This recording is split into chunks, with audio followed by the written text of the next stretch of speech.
Good morning, everyone. We are Group 7, and today we'll be presenting our analysis of the Cambridge Analytica scandal and Facebook's trust crisis. I'm Albert Agopan, and my colleagues Diana Jangirian, Adrina Yanukyan, and Haik Grigoryan will join me in exploring how one of the biggest tech companies in the world faced a major trust crisis. Our presentation will cover the case description, identify the trust issues, and their consequences, analyze the critical players involved, and propose recommendations for rebuilding trust. As we've learned in this course, trust is fundamental to business relationships, and this case demonstrates what happens when that trust is broken on a massive scale. So let's go through the case overview. Cambridge Analytica data collection. Cambridge Analytica collected data through an app which is called This is Your Digital Life. This app not only gathered information from those who installed it, but also from their friends without explicit consent. The scandal began unfolding between 2013 to 2014 when a person named Alexander Kogan created this app under the pretense of academic research. Facebook's Open Graph API, some program they created, allowed this extensive data collection. It was a big leak of data. Let's go through the timeline of key events. The timeline begins in 2013 to 2014 with early data collection. In 2015, The Guardian journal first reported on the misuse of Facebook's data linked to political campaigns.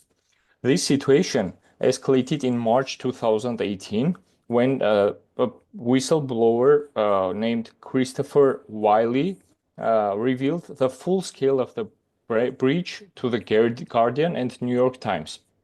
This led to immediate investigations with Cambridge Analytica eventually filing for bankruptcy in May 2018. Let's go through the impact and scope of this event. The impact was enormous. Over 87 million users had their personal data accessed without proper consent.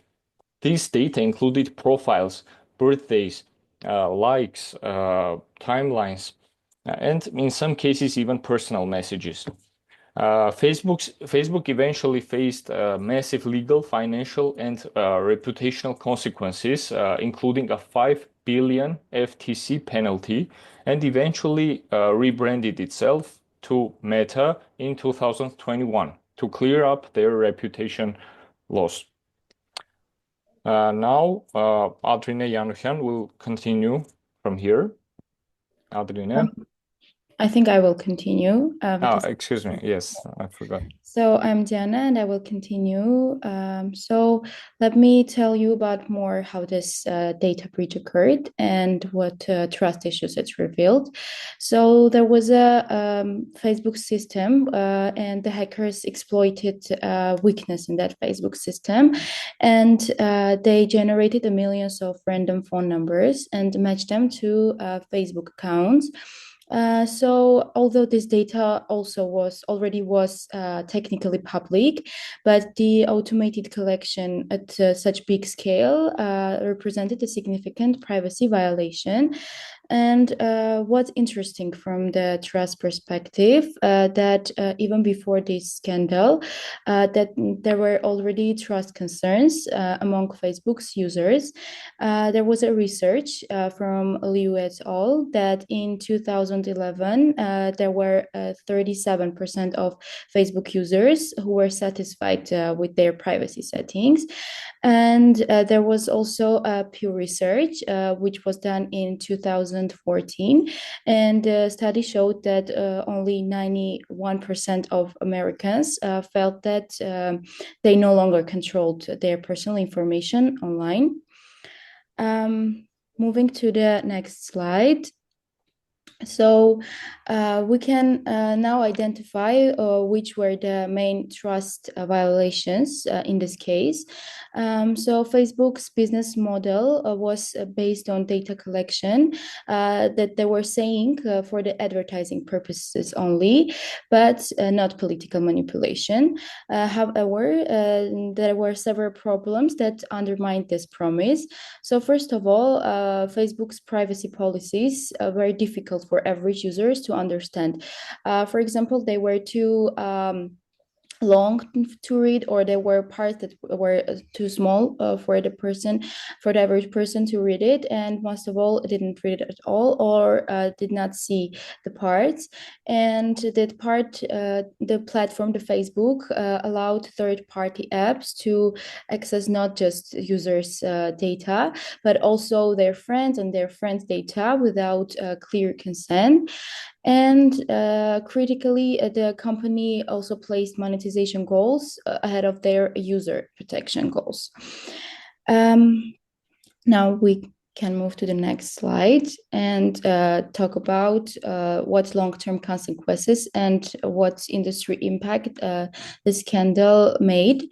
So this scandal triggered investigations across the United States, UK, EU, and it led to the introduction of stronger privacy regulations, which were like GDPR. Let me tell you what is GDPR. It's the General Data Protection Regulation, which is abbreviated GDPR, and it's a European Union regulation on information privacy in the European Union and the European Economic Area. In simple words, it's EU law with mandatory rules for how organizations and companies must use personal data and in a friendly and in integrity way. So this means that any personal data and any information could be any information could be directly or indirectly identify a living person. That can be a phone number, that can be name, address, or any such example of personal data. Now we can move to the next slide and view some statistics. Here are Facebook and American trust statistics. In the first, we can see trust in Facebook. Then we see that the blue line is declining. This was telling us that US adults are saying that they no longer trust Facebook. And we see that in 2015, before this scandal, the trust was high, but throughout the years and after the scandal, this scale declined from like 25%, which is like also the double size before the scandal that they trusted. In the second analytics, we can see that before the scandal in 2011, this was also the Liu Tol's research, that 37% trusted Facebook. And also we see that after it in 2014, 91% felt lack of control. And the last one, we see that adults who trust not only tech companies but social media and federal government has also declined, which we can see from the blue and the green lines. Now, next slide. So there were also, one second. There is also percentage of responders who agreed that Facebook is committed to protecting the privacy and their personal information. In the left side, we see the percentage, and at the bottom, we see the fiscal years, like 2011 and so on. We see that to 2017, there was a trust. The Facebook was trusted, and after that scandal, even after 1 week and 2 week after, there was a massive decline in 66%. And also in the next research, we see that there are different kinds of people who also do not trust. For example, we see the cell phone manufacturers, their credit card companies, and we see that there is a small percentage that they trust Facebook, and this is also showing us that this massive Cambridge Analytica scandal, how impacted the trust through Americans. And now, moving on to the next slide, we can talk about three key trust failures. So, in our opinion, that first failure was in transparency, and Facebook learned about the data misuse in 2015, but it only informed users after media exposure, which was in 2018, 3 years after that. And this disclosure in 3 years severely damaged their credibility.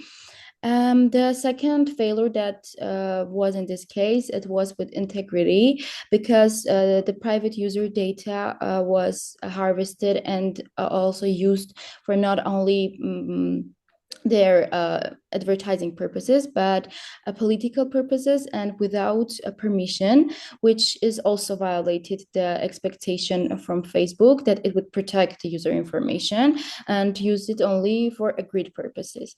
And the third failure was incompetence, because Facebook failed to properly control the third-party apps and also protect the user data. And this all revealed a significant weakness in their security and other structural processes. Now, Adrine will continue me. Thank you, Diana. John, now can I please see the slide about key players and factors? I want to start, first of all, with the main groups involved in this issue, which was Facebook, Cambridge Analytica, and third-party developers.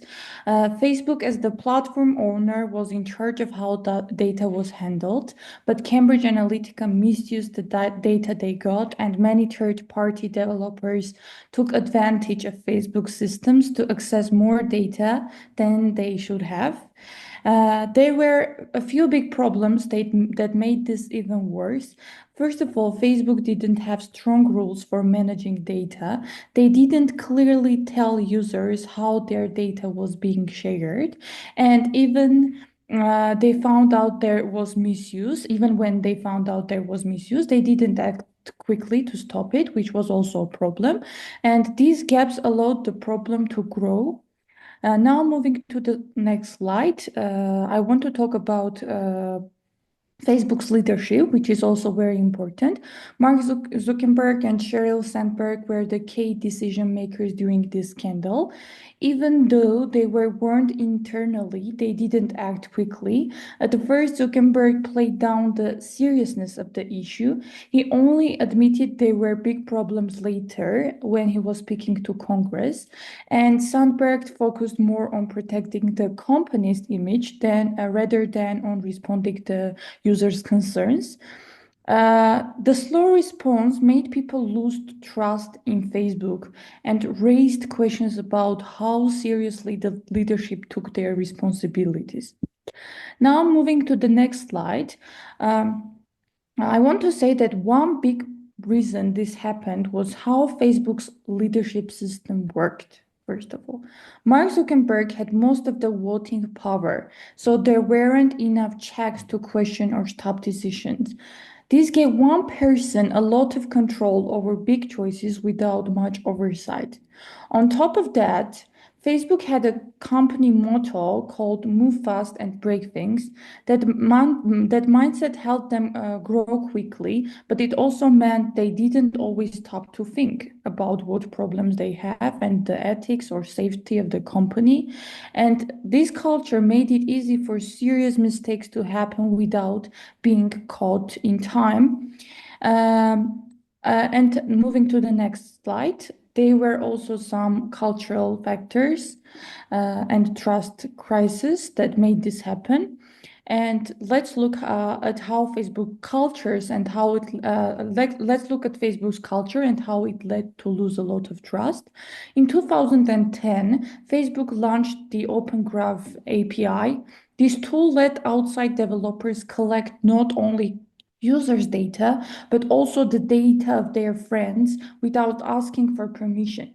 One developer, named Kogan, used it to gather data for over 87 million people, pretending that it was a research, and then sold it to Cambridge Analytica. This showed a deeper issue because Facebook focused on fast growth, not on doing the right thing, and they didn't tell users what was happening, and they didn't fix things quickly. This created a big gap between the company said it stood for and what it actually did, making people lose a lot of trust. Now Heike will continue. So, again, hi everyone. Now I will continue to Adrina and we'll speak about the engineering trust and what kind of actions Facebook should undertake to just rebuild the trust. So, as you can see, after this massive loss, after these tragic actions, Facebook lose a lot of users and customers. So, massive loss of trust after the user the data misuse and some just apps.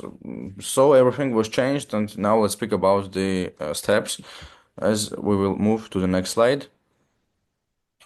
So first of all, 1 minute. So first of all, first step was just protect user data by every step. Limit apps access to only consenting user data. So for example, if I want to use some app from Facebook or some, I don't know, some just group, some part of Facebook which will use my information, personal information. For example, my profile photo. I need to know about this and I need to get notified about this. So I want to have some message. For example, we want to use your, and only after my permission, all the actions will be done. So secondly, sharpen data sharing tools to restrict third-party access, use simple language and short summaries to explain data practices. So, for example, I think we everyone know this kind of situation when we want to use something, and before using it, we need to read 50 pages of the privacy policy. I think this is annoying, and no one just was reading these all pages because it is too long. And instead of this, Facebook can just make one, no, not yet. Facebook just can make one video, 1 minute video, which in which it will be spoke about just some privacy policies and some actions by which Facebook will protect user data. So in the next slide, we can see accountability and ethics part. Create data ethics team, which will include Facebook staff and external privacy experts, review major decisions for compliance with privacy rules. So Facebook can have some other parts, some design structures and special places where they will just store all the data information and will protect them by the special teams. And improve transparency and oversight, conduct regular privacy audits and public reports, communicate openly and fix mistakes quickly. So, for example, when some bug occurred in the Facebook, just they can remove it without any official impacts. And also, we all met some a lot of ads, not only in Facebook, but we have a lot of ads when we see this kind of ads, and just we don't like it. For example, for every move which Facebook undertake, I don't know, apps, some audits or some actions, some polls for their data usage and everything, they can just notify why they want to have this kind of information and by which methods they will use it. So by the next slide, no, just stronger laws and regulations. So the most important part, I think, in this usage was the government part, as government should be notified and just know every step about this kind of large actions, not only in Facebook, but also for the other datas. Government must enforce explicit, constant, and data deletion rights, collaboration among governments, business, and experts. Regulations should protect user without halting innovation. So, as we know, there is some GDPR, which is the General Data Protection Regulations, which is done in Europe, Europe Union. So countries decided to make some data rights and cleaning system by which data protection will be done, and GDPR includes everything. So we will get also our data protection, and we will also get the innovations. So by protecting our data and by without any getting some giving additional content of our profile, we will get innovations, and we will be the part of, for example, conducted researches or something like this. So if I want to open something new, I have a special sandbox and special place when I can just test my new innovation without having some additional data of the customers.